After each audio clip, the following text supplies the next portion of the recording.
Hi, I'm Mrs McTaggart and I'm going to take you through solutions to the paper 2 of the practice paper E.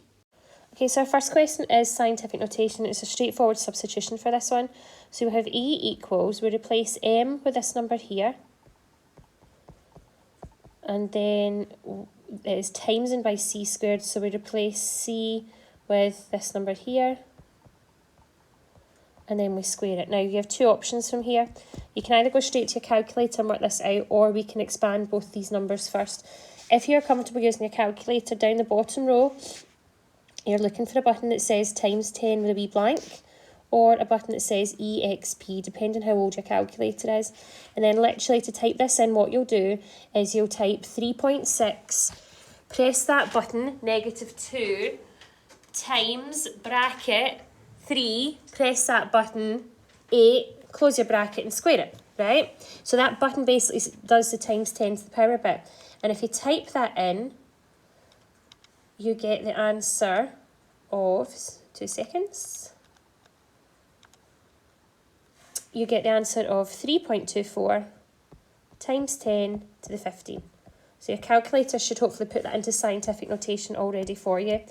Now, if you're not comfortable using that button and you've never used it before, the other option is you can write these numbers out in full and then put in the calculation. So the first number would be 0.036, because the -2 means it's a tiny number and you're moving the dot 2 places left, times 3 times 10 to the power of 8 will be a 3 with 8 zeros, 1, 2, 3, 4, 1, 2, 3, 4, and then you will square that.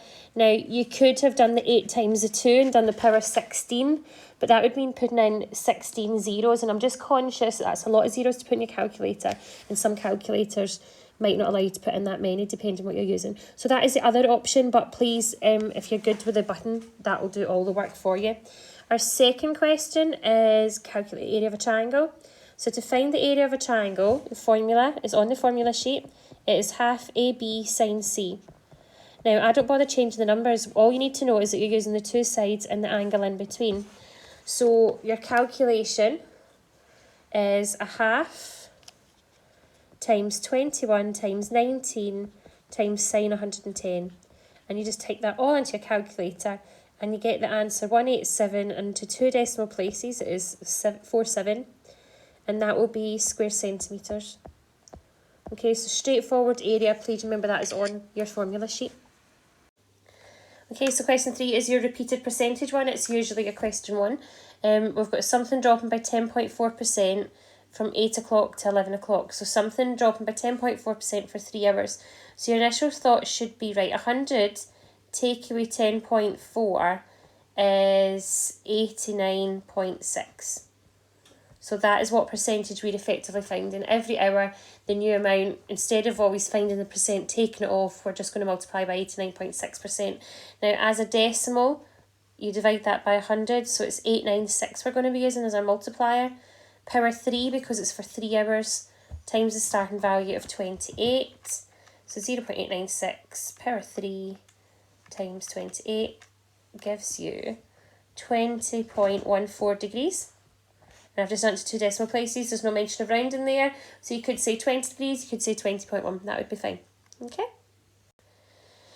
Question 4, find the coordinates. Some people really struggle with these to see them visually.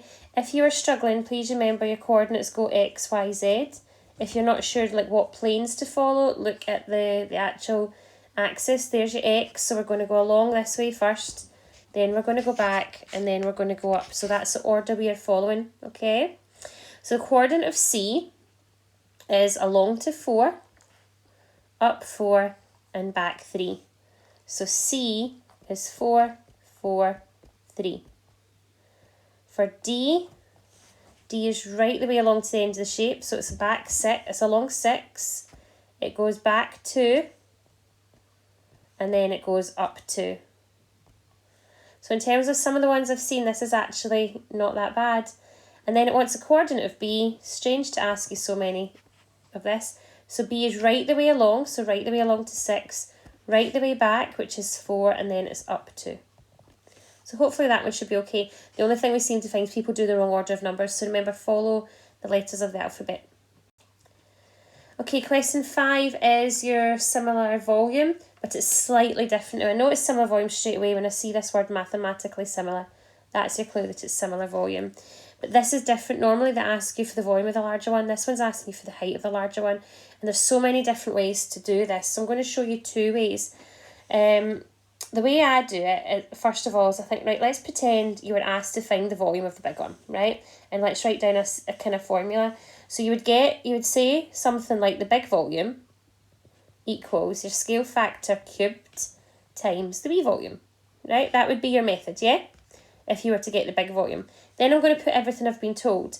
I've been told the big volume is 1600.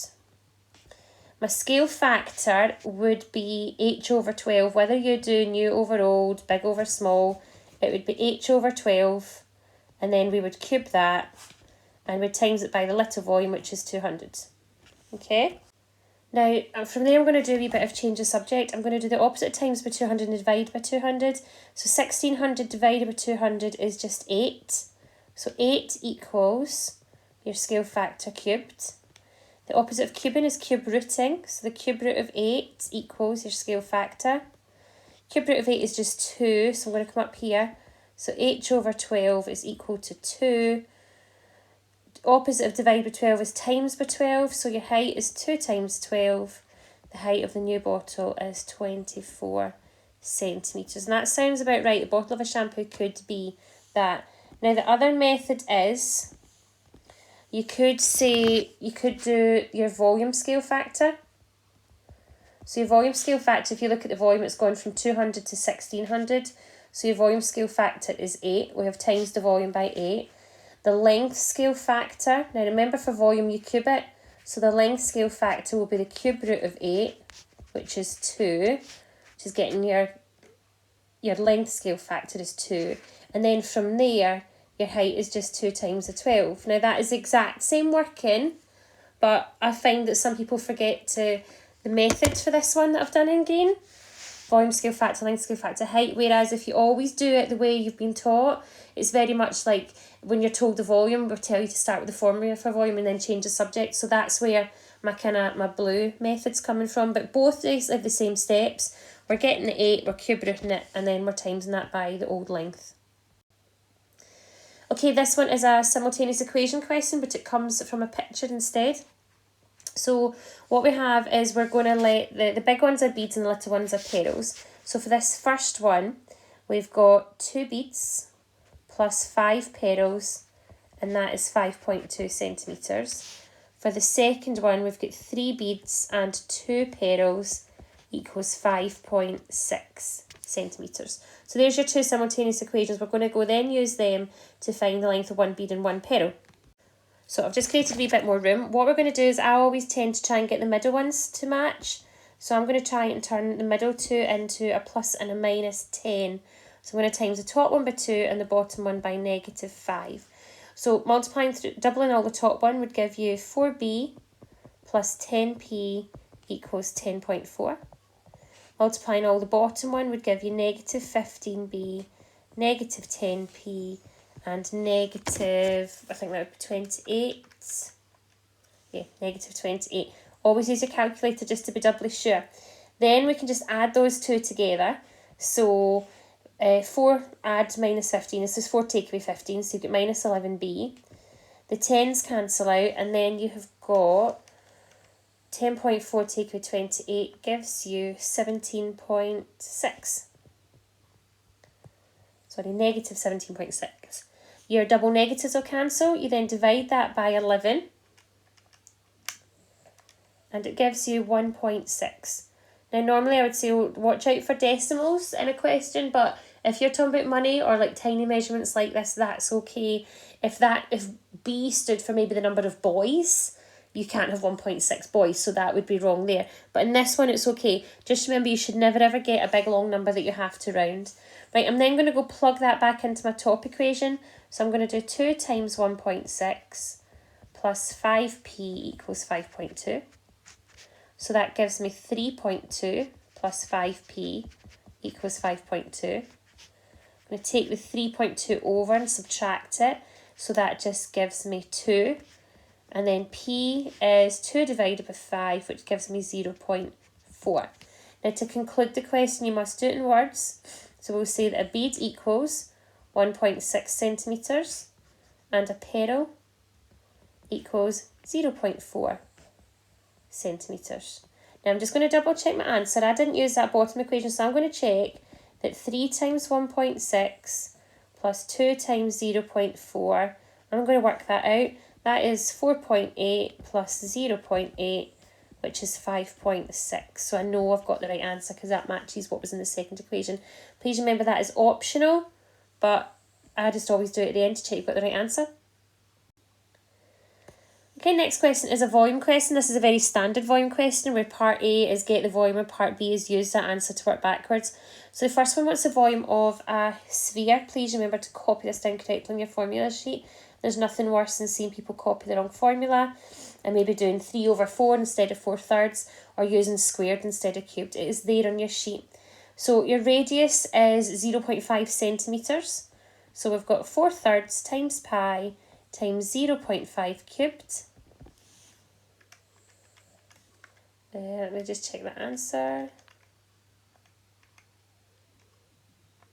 And it gives us a teeny tiny number, but please remember this is the volume of a tablet. It's going to be minuscule.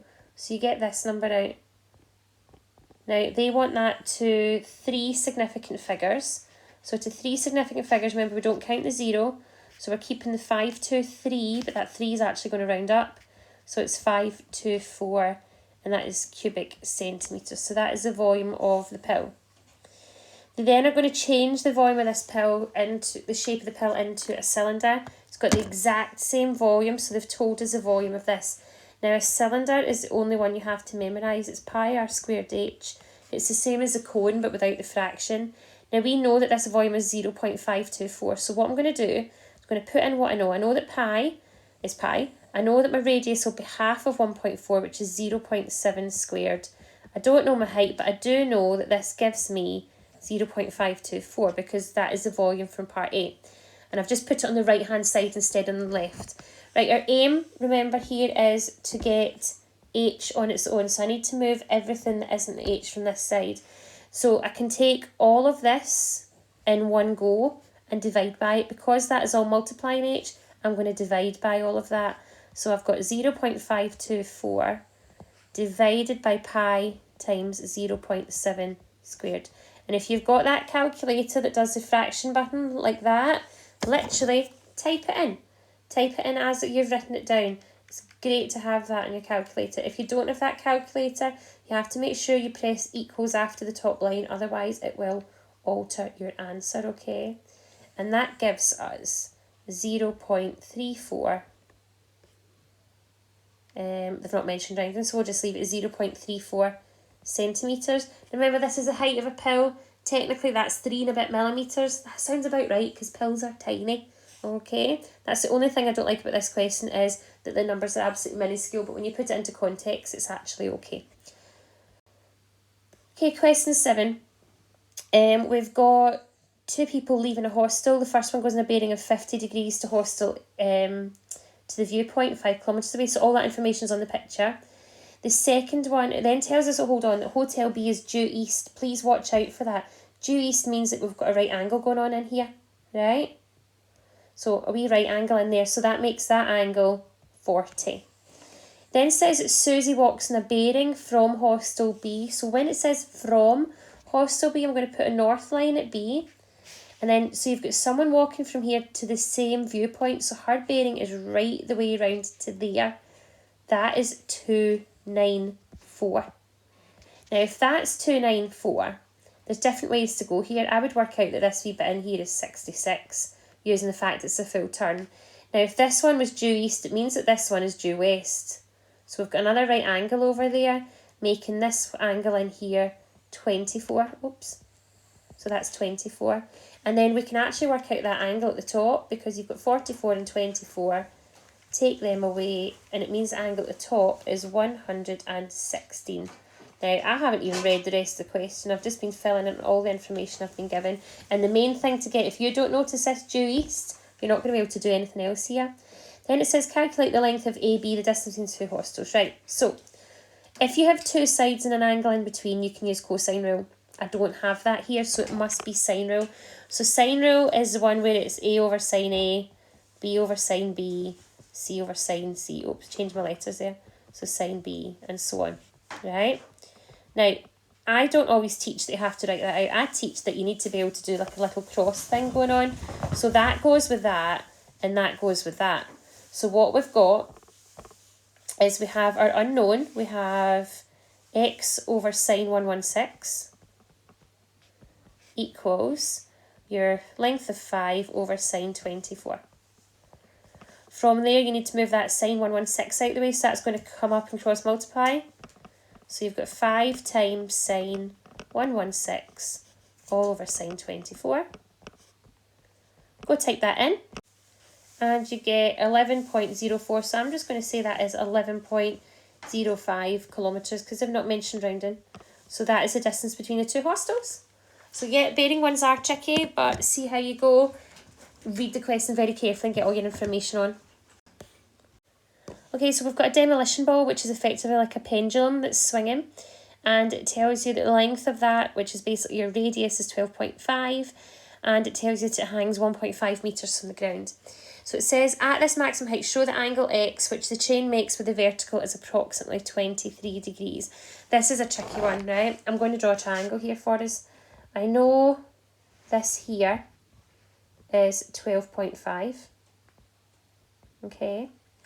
I know this is what I'm after. I'm after angle x. I'm making a wee right angle triangle here. Now, what I want is, I need another side. So I should be able to know that vertical length. See if this is 1.5 to here, right? And 2.5 to here. What is this little bit here? This little bump that I'm drawing in? That would be 1, right? So that would be your radius less 1. So this is 11.5. Okay. Now, to work out what angle x is, there's two ways. You could use SOHCAHTOA, or you could use sine rule. Sine rule, though, would only be able to get you this angle here. Then you'd have to go work it out. So preferably this one, I'd like you to be able to do SOHCAHTOA. So using SOHCAHTOA, to remind you of it, this is your opposite, this is your height, and this is your adjacent. We are going to use the one that uses adj and height. Adj and height is your cos. So cos of my angle is a over h. So cos of my angle is 11.5 over 12.5. You then go do shift cos of 11.5 over 12.5. Which gives you 23.07 degrees. So it's 23 degrees. And that's what they said. They said show that that angle x is approximately 23. Now that's leading you into part B, because if you can't do part A, it shouldn't mean that you can't do part B. So it's basically telling you that angle's 23. Part B then wants the maximum length of the arc through which the end of the chain swings. So they want your arc length. They want this. This is the easy bit of the question. Now, using this sector, remember your angle will actually be 23 plus 23. So we're going to use an angle of 46. So x is 46 degrees. And remember our radius is 12.5. I'm going to move this out the road. So remember I'm looking for arc length. So the formula for arc is your angle over 360 times pi. Now remember, everyone can't remember if it's pi d or pi r squared. Arc is circumference, so that's your pi d, because area is the one with the r squared in it. So we're using that formula. We know our angle is 46. Our radius was 12.5, making our diameter double that, which is 25. Type that into your calculator, and you will get 10.035. So I'm going to say 10.04. Oh, wait a minute, they want it to 3 sig fig. So I'm going to just write down the number first of all. So it gives you this. And to 3 significant figures, that would be keeping, I like to do little dots to show you. So it'd be keeping the 1, the 0, and the 0, okay? Now the next number is a 3, which means that's not going to change that at all. So to 3 significant figures, that would be 10.03, and I can't remember if we're talking metres or centimetres. We were talking metres. So that would be 10.0 metres. Don't know what that is. There you go. So 10.0 metres. to 3 sig fig. That's not a nice one to round. Okay? Okay, question 10 even, is talking about roots, real roots. So the minute you see anything to do with the nature of the roots, that should be screaming out to you, oh, that's a discriminant question. Now, real roots, normally it would say 2 real and distinct roots. Real roots can be equal to 0, it can be greater than 0, so technically I have to put this one greater than or equal to 0. Okay, because the real roots could be repeated real roots. So from there, A is k, B is -4, and C is 2. Plug them in. -4 squared is 16.